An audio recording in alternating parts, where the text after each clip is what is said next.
Bonjour à tous, bienvenue à Focus Catholique. Je me trouve devant l'évêché de Saint-Hyacinthe au Québec, dans le diocèse de Monseigneur François Lapierre. Il a eu l'honneur de participer en octobre dernier au synode des évêques sur le thème de la nouvelle évangélisation pour la transmission de la foi chrétienne. De retour chez lui, Monseigneur Lapierre accepte de nous recevoir et de partager avec nous son expérience incroyable du synode. Comment l'a-t-il vécu? Quels sont ses meilleurs souvenirs? Monseigneur Lapierre répond à nos questions dans cet entretien exclusif pour Ciel et Lumière.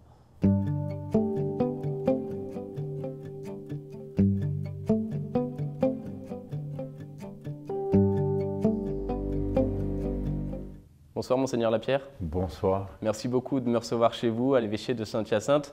Vous êtes rentré il y a un mois du synode sur le thème de la nouvelle évangélisation pour la transmission de la foi chrétienne. Vous avez vécu en fait 3 semaines vraiment au cœur de l'Église. Vous étiez entouré de plus de 200 évêques qui venaient du monde entier. Il y avait de très nombreux cardinaux également. Oui. Le pape était présent aussi pendant ces congrégations générales dans la salle du synode.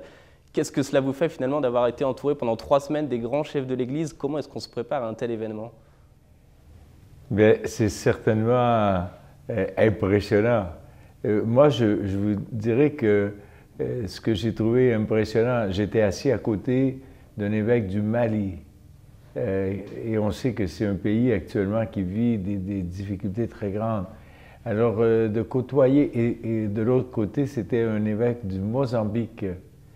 Alors, comme je suis un peu providentialiste, alors je me disais, bon, ce n'est pas par hasard que ces gens-là sont là. Alors, je dirais que ce qui m'a impressionné le plus dans la participation des pères synodaux, c'est de voir qu'une bonne partie venait de pays qui vivent actuellement dans des situations qui sont souvent difficiles. Alors, c'est une interpellation pour nous parce que, par exemple, l'évêque du Mali, il voyait notre situation comme étant une situation de pays riche. Alors, c'est certain que également le fait de se retrouver dans une assemblée où où le pape Benoît XVI était présent très souvent, de voir au fond toute cette réalité de l'ensemble de l'Église, c'est très émouvant. C'était une prise de conscience pour vous vraiment de la diversité de l'Église? Oui, de la diversité, oui, parce qu'on entend toutes sortes de réalités. Par exemple, nous ici, on est porté à donner beaucoup d'importance à la sécularisation. Mais par exemple, les évêques africains parlaient qu'actuellement, il y a beaucoup de mouvements religieux en Afrique.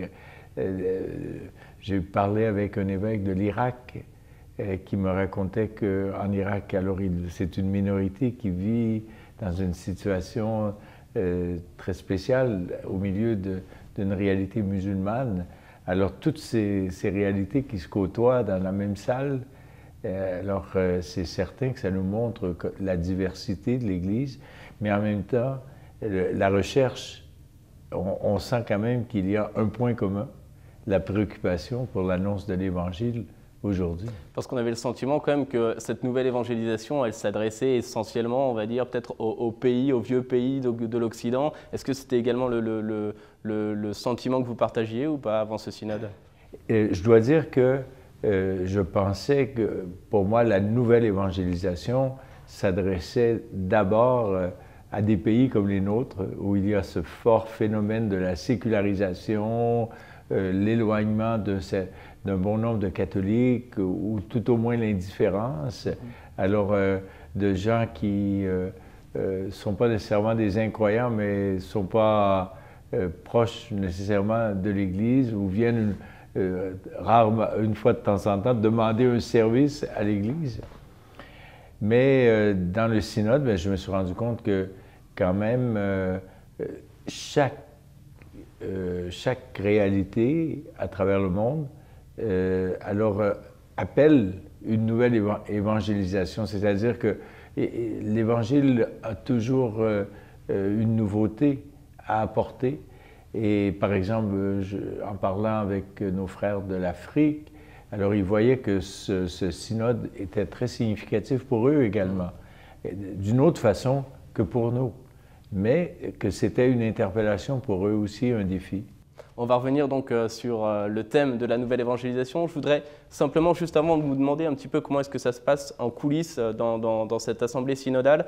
On sait que les journées étaient rythmées par des congrégations le matin et l'après-midi. Mais comment est-ce que vous viviez au quotidien vos temps libres avec les évêques qui venaient de tous les coins du monde? Bien, je vous dirais que le temps libre, il n'était pas très abondant. Il n'était pas si libre que ça? Oui, parce que parfois, les gens peuvent passer, bon, 3 semaines à Rome, bon, c'est comme un moment de tranquillité. Mais les journées, vous l'avez vu, étaient très remplies depuis le matin jusqu'au soir. Et très souvent, par exemple, même lorsqu'on a travaillé en atelier, si on voulait présenter des propositions, bien alors le soir, il faut prendre le temps d'aller préparer tout ça. J'ai trouvé que le synode, c'était vraiment très intense. Mais ça n'a pas empêché d'aller manger une pizza, vous savez, ou de rencontrer des amis ou de découvrir aussi des amis avec qui on voit qu'on peut échanger, on peut découvrir. Alors, à la maison où je demeurais, il y avait des évêques latino-américains, des évêques de l'Argentine avec qui on a eu un ou l'autre repas. Il y avait des évêques de l'Afrique aussi. Vous restez en contact avec tous ces évêques, toutes ces personnalités de l'Église? Oui, il y en a maintenant qui m'ont écrit. Alors, on s'est écrit sur Internet. Il y avait un évêque du Guatemala récemment. Il y a eu un tremblement de terre au Guatemala. Je lui ai envoyé un message. Il m'a répondu. Nous sommes en communication pour voir si on peut aider après ce tremblement de terre qui a eu lieu.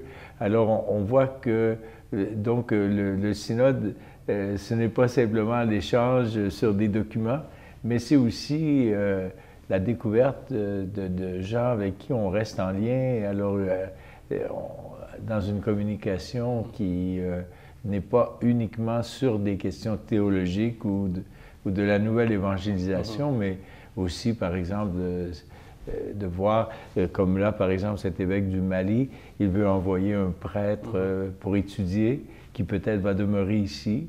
Alors tout ça, ce sont des fruits, je dirais, de ce synode. Oui. Revenons justement sur le thème de ce synode, donc la nouvelle évangélisation, vous en avez parlé, vous avez échangé sur ce thème pendant plus de 3 semaines.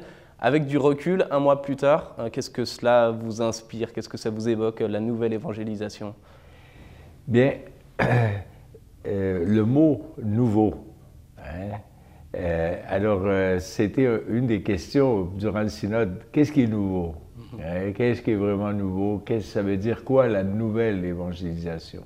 C'est une expression qui a été développée pour la première fois par Jean-Paul II, n'est-ce pas? Oui, par le pape Jean-Paul II. Mais je dirais que l'expression est du pape Jean-Paul II, mais la réalité, à mon avis, elle est déjà là au moment de la convocation du Concile Vatican II. Moi, j'avoue que ce synode m'a aidé à prendre conscience que déjà le pape Jean XXIII, quand il a convoqué le Concile, quand il a signé la convocation du Concile, le jour de Noël 1961, il dit « Ce Concile se situe dans une nouvelle réalité, et dans cette nouvelle réalité, la sève de l'Évangile doit être transmise dans les veines de l'humanité. » Alors on voit bien qu'il avait cette préoccupation. Alors, vous parlez du Concile Vatican II, c'est vrai qu'on a fêté les 50 ans du Concile Vatican II pendant ce synode. Le but finalement de ce concile était d'ouvrir l'Église universelle au monde. Et paradoxalement, on a le sentiment que l'Église en fait est en perte de vitesse depuis plus de 50 ans même, que les fidèles catholiques, les fidèles tout court d'ailleurs, désertent l'Église, qu'il y a de moins en moins de pratiquants à l'Église. Comment est-ce qu'on peut expliquer ce paradoxe? Certainement que dans certaines parties du monde, on peut avoir cette impression, mais en parlant avec les évêques qui étaient présents au synode, on voit que dans d'autres parties du monde, il y a eu un renouveau. Par exemple, moi, comme missionnaire, j'appartiens à une société missionnaire, j'ai travaillé en Amérique latine, et les années qui ont suivi le Concile ont été des années de croissance de l'Église latino-américaine. Pour des raisons qui ne sont pas toujours faciles à saisir, c'est évident que, par exemple, ici, dans notre pays. On a l'impression que depuis le Concile, l'Église a été en perte de vitesse. Et alors ça, c'est sûr que la nouvelle évangélisation va être une réponse à cette situation. Mais alors, à qui ça s'adresse, ça, la nouvelle évangélisation? Est-ce qu'on s'adresse aux catholiques, à ceux qui sont en train de perdre la foi, aux agnostiques, à ceux qui sont en recherche de spiritualité? C'est une bonne question.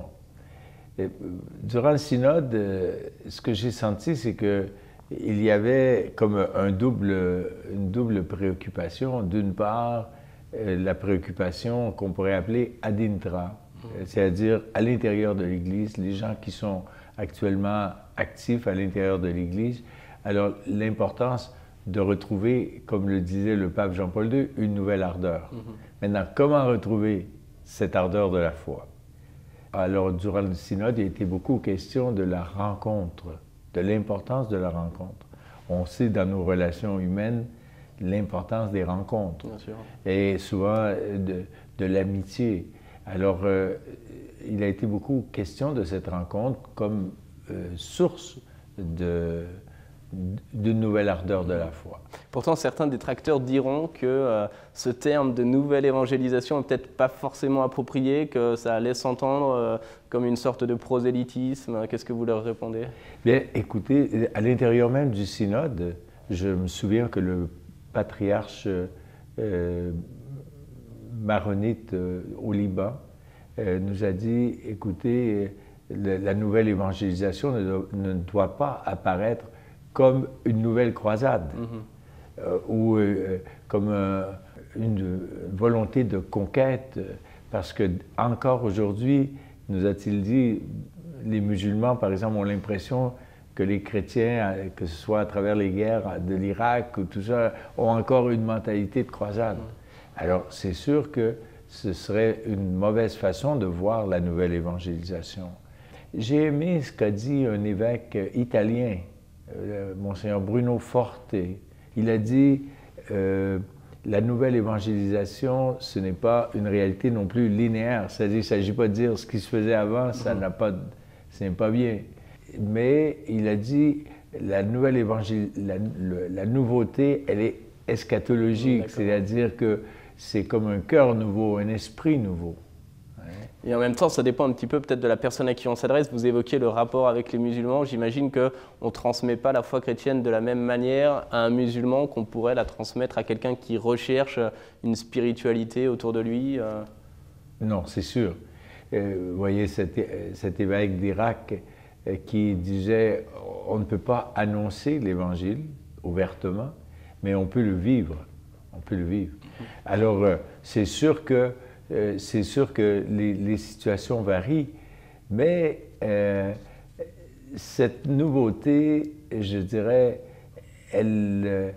l'expression de la nouvelle évangélisation montre bien qu'on est dans une période nouvelle, hein, moi je crois, et qu'on doit aussi faire une nouvelle lecture aussi de l'expérience. Moi, ce synode m'a amené à relire un peu par exemple, le livre des Actes des Apôtres, d'une façon nouvelle, dans le contexte actuel.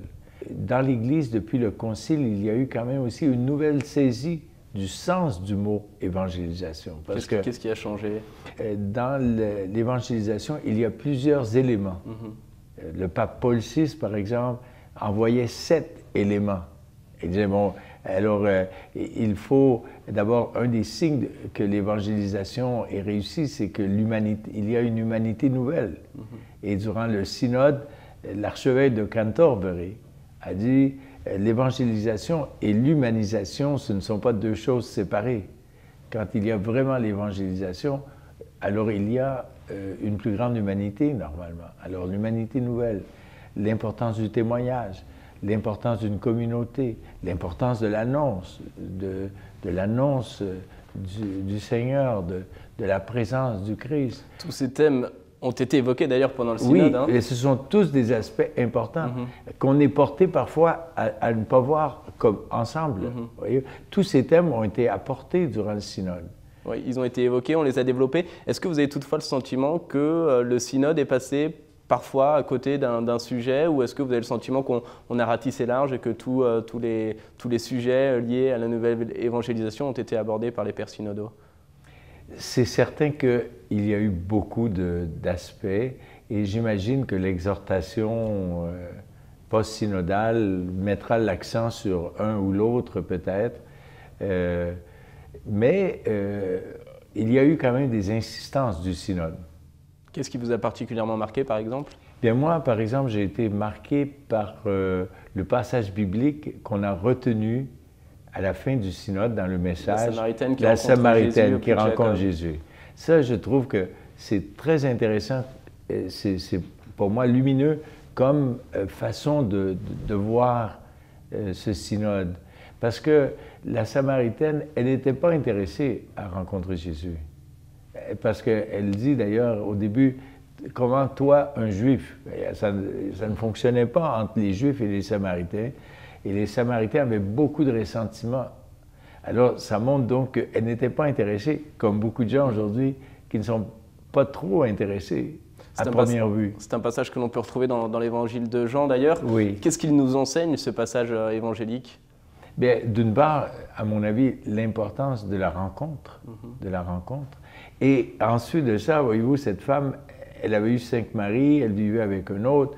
Alors, ce qui montre que la situation où quelqu'un vit, même la situation morale, parce que parfois, on est porté à penser que seulement si quelqu'un a déjà une vie parfaite, il peut s'approcher. Mais on voit que le Seigneur la rencontre dans ce qu'elle est et comme elle est, et elle découvre l'expérience de la foi. Alors ça, j'ai trouvé que c'était vraiment un passage bien choisi pour aujourd'hui et qui résume bien pour moi une nouvelle évangélisation qui montre que Jésus n'a pas craint d'aller sur le terrain de l'autre. Hein? Alors, je dirais, ça invite à une conversion missionnaire. Parce que parfois, par exemple, ici, un certain nombre de gens voient plutôt la paroisse comme un centre qui offre des services religieux. Mais il n'y a pas cette dimension missionnaire d'aller sur le terrain de l'autre. Alors c'est à ça que vous travaillez, vous, dans le diocèse de Saint-Hyacinthe. On essaie. On imagine. Quelle est la situation en matière de nouvelle évangélisation à Saint-Hyacinthe? Depuis quelques années, nous avons ici un phénomène qui, pour nous, est nouveau, qui est la demande qui nous vient d'un certain nombre de jeunes couples, de jeunes familles, mais aussi de jeunes adultes qui demandent à être baptisés, à être confirmés. Alors il y a le catéchuménat, et c'est une expérience nouvelle pour nous, avec tout le défi de la première annonce, parce que vous avez des gens qui viennent et qui ne connaissent pas la Bible, par exemple. N'ont jamais entendu parler du Christ, parfois. N'ont jamais, même quelques-uns qui ne savent pas faire le signe de la croix. Alors, la Trinité, la réalité du Père, du Fils, de l'Esprit Saint, alors ce sont toutes des réalités qu'ils ne connaissent pas. Mais en même temps, ce sont des personnes qui ont une recherche, qui recherchent un sens, qui voient qu'il y a comme un vide quelque part. Alors, ils recherchent. C'est un défi énorme. Hein. Oui, c'est un défi. Puis, c'est surprenant de voir que plusieurs de ces jeunes, ils s'engagent dans l'Église. Il y en a actuellement qui deviennent catéchètes, qui sont engagés dans des mouvements de jeunes et qui participent dans des groupes de jeunes familles. Alors, ce sont des réalités intéressantes. Quand vous travaillez face à ces réalités, justement, est-ce que vous êtes inspiré désormais du synode et des fruits qu'ils ont pu porter? Oui, ouais. Oui. Et alors, le synode m'a fait voir que peut-être nous avons... Parce qu'un des points aussi que j'ai vu comme important dans le synode, il a été affirmé que la nouvelle évangélisation, ce ne sont pas uniquement les évêques ou les prêtres ou les religieuses ou les religieux, mais que c'est le peuple de Dieu, et les laïcs aussi. Alors, il y a une proposition là qui dit c'est tout le peuple de Dieu qui est invité à vivre cette nouvelle évangélisation. Alors, c'est une des questions que j'ai, c'est comment mobiliser ce peuple de Dieu. C'est d'ailleurs au peuple de Dieu qui a adressé le message final voilà, du synode. Exactement, exactement. Alors, comment réveiller l'énergie spirituelle du peuple de Dieu actuellement. Alors voilà une question qui, après le synode, est très présente pour moi. Quel est votre meilleur souvenir du synode, Monseigneur? C'est une grande question, mais est-ce qu'il y a quelque chose qui vous a particulièrement marqué, qui vous reste à l'esprit aujourd'hui, un mois plus tard? Moi, je ne vous cache pas qu'un moment de grande émotion pour moi, c'était le soir du 11 octobre, quand il y a eu sur la place Saint-Pierre ces milliers de personnes avec les flambeaux, qu'on a entendu la voix du bienheureux pape Jean XXIII le soir de l'ouverture du concile. Et après, alors le pape Benoît XVI qui est apparu à sa fenêtre pour parler à la foule, pour dire le pape Jean XXIII voyait le concile comme une nouvelle Pentecôte. Alors aujourd'hui, nous célébrons avec peut-être plus d'humilité parce que nous voyons les problèmes qui ont surgi aussi. Mais nous allons de l'avant. Alors, je ne vous cache pas que ça, j'ai senti, là, il y avait beaucoup d'émotions. Je voyais autour de moi tous ces gens qui s'étaient réunis, qui venaient des différents coins de Rome. Alors ça, c'était pas directement dans le synode, mais c'était un événement à côté. Mais un moment pour moi d'émotion. Et Benoît XVI qui d'ailleurs, lors de son apparition, s'était adressé à ses fidèles un petit peu avec les mêmes termes que ceux de Jean XXIII, en disant en rentrant chez vous, vous embrasserez vos enfants et vous leur direz que c'est un baiser du pape. Voilà. Alors espérons que ce synode saura trouver ce chemin pour arriver jusqu'au cœur de bien des gens aujourd'hui qui sont en recherche. Dernière question, Monseigneur, juste avant de finir cette entrevue, est-ce que vous pouvez me dire ce que vous attendez désormais de l'exhortation post-synodale? Bien, espérons qu'elle va nous aider à bien voir cette nouveauté aujourd'hui de l'Évangile, comment cet Évangile peut parler dans le contexte actuel. Il y a déjà un certain nombre de propositions qui aident. Ensuite de ça, peut-être nous aider aussi à mieux voir les acteurs aujourd'hui de cette nouvelle évangélisation, apporter ce souffle de l'Esprit et de l'Esprit de Dieu, parce que durant le synode, plusieurs pères synodaux ont fait noter l'importance de l'Esprit Saint. Et on le voit dans le livre des Actes, au début d'un temps nouveau, alors il y a une présence de l'Esprit Saint. Alors espérons que cette exhortation va donner ce souffle dont on a besoin actuellement pour aller de l'avant. Ce sera les mots de la fin. Merci beaucoup, Monseigneur, d'avoir partagé avec nous votre expérience du synode. C'est un plaisir, c'est une joie. Et on vous souhaite à vous et à votre diocèse une bonne route sur les marches de la nouvelle évangélisation. Un grand merci. Merci à vous. Un grand merci d'être venu jusqu'ici. Merci beaucoup. Bien.